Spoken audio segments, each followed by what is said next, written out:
Today we're going to learn the law of sines. We're going to connect back to a triangle that we previously used. In this triangle we defined three angles: alpha, beta, and gamma. Across from angle alpha we called that side A, across from angle beta we called that side B, and across from angle gamma we called that side C. There are three angles, three sides. We have different properties and rules that apply to this triangle. The directions for a problem like this were always solve the right triangle, which meant find all three angles and find all three sides. When we did this, one big statement was solve the right triangle. Because it was a right triangle, we had a couple of properties that played a role. So if we have a right triangle, then we can say a squared plus b squared equals c squared. Or the sum of the squares of the two legs is equivalent to the hypotenuse squared, but that's only in a right triangle. Additionally, we have right triangle trig, SOHCAHTOA, meaning that if we stood at one of the acute angles, we could do the sine, cosine, or tangent of that angle, and that would be equivalent to the corresponding ratio of either opposite, adjacent, and/or hypotenuse legs.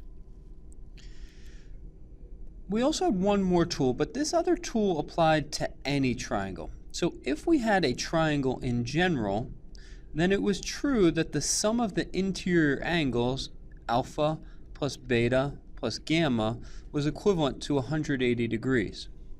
That rule applies whether it's a triangle that is right or a triangle that is not right. Today we're going to learn the law of sines. What's nice about the law of sines is the law of sines applies to any triangle. So we're going to develop a second tool that works for any triangle, and it doesn't just connect the angles, but it also brings in the sides. The law of sines reads like this.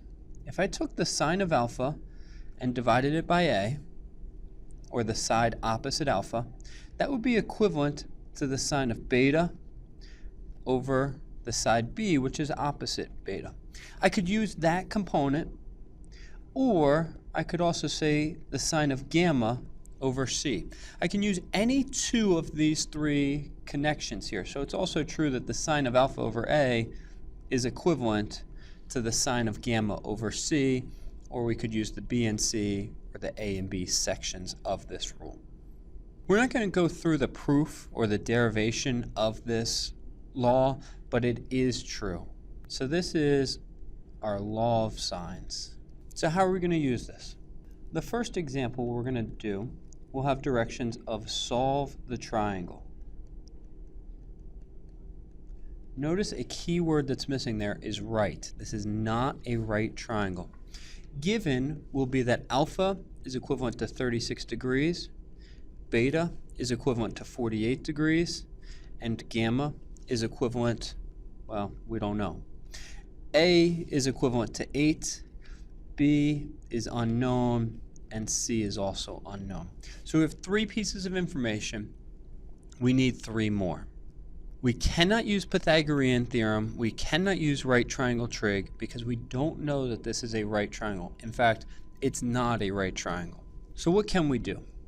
We can say that alpha plus beta plus gamma need to add up to be 180, and therefore gamma will be 180 minus my 36 minus my 48. I'll get 96 degrees. This is an obtuse triangle. It is not a right triangle. I can then use the law of sines. I'm going to use the A component, or the alpha component. The sine of alpha over A is equivalent to the sine of beta over B. I used the A component because I know both alpha and A. I can then cross multiply. I get B times the sine of 36 degrees equals 8 times the sine of 48 degrees. I can then divide by the sine of 36 degrees, and I get a value for my B to be 10.115. There are some units on that, on inches or feet or some distance. Remember, we're rounding to 3 decimal places.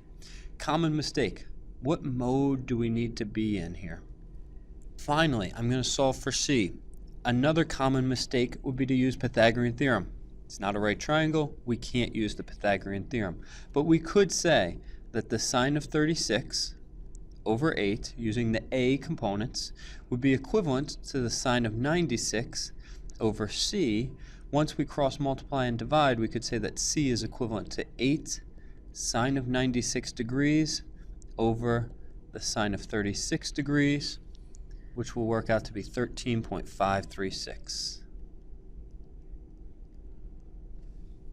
What we have here is a scenario where we have two angles. This is either angle, angle, side, or this is angle, side, angle. Something to note is that the law of sines is great if we're given two angles.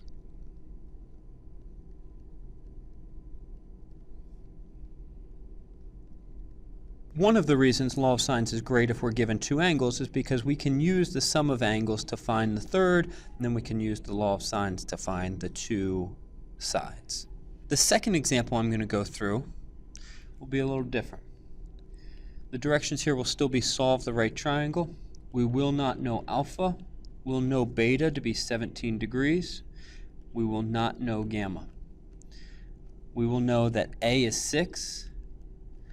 B is unknown, and C is 10. Do we know that this is a right triangle? No. Might it be? Sure, but it likely is not. Therefore, we can't assume that B is 8 using a Pythagorean triple. We would have to either use the sum of interior angles is 180 or the law of sines.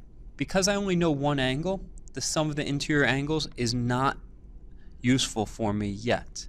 The law of sines also is not useful yet because the sine of alpha over 6 would be equivalent to the sine of 17 over b, which would be equivalent to the sine of gamma over 10.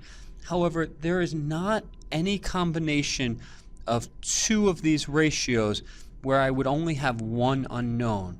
No matter how I combine these ratios, I will always have two unknowns, and therefore I can't solve this. What we're running into here is that the law of sines is no good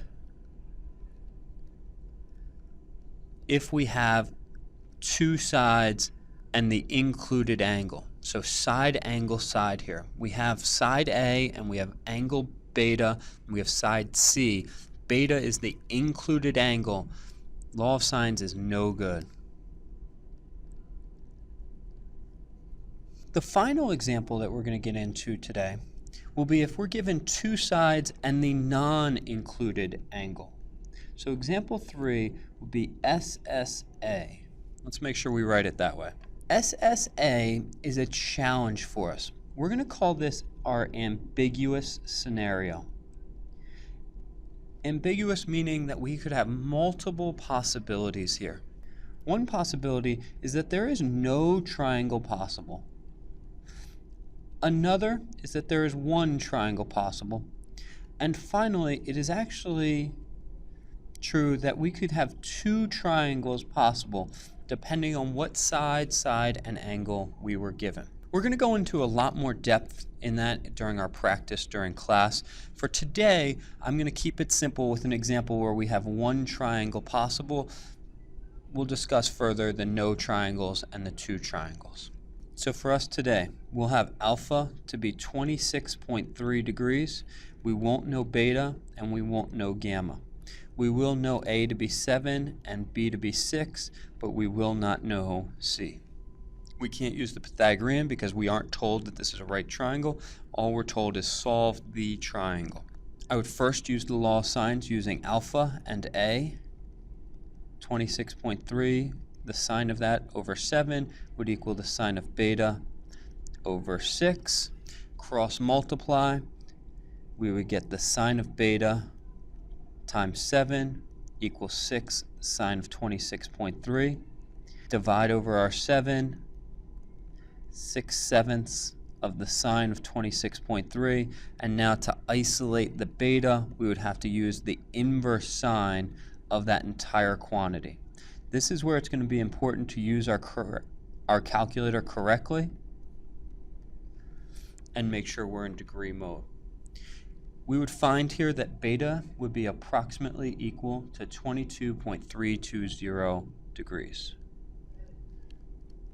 We could then use the sum of interior angles to say that alpha plus beta plus gamma needs to have a sum of 180. We could then find that gamma would be 131.380. From here, we could use one last calculation to help us find C.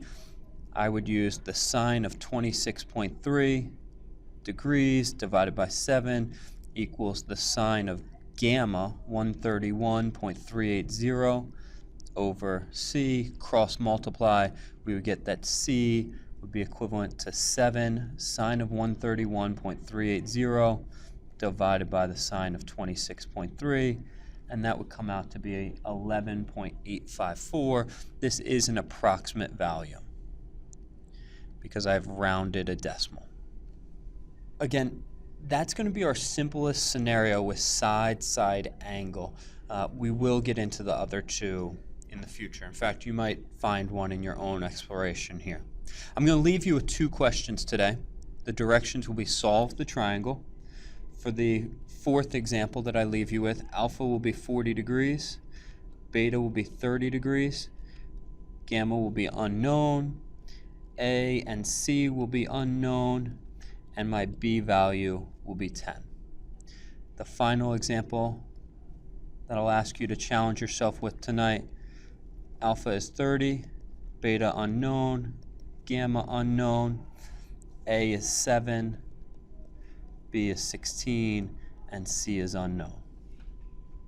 Think about which of these examples will work out better. Think about the ambiguous scenario potentially for the other. Good luck.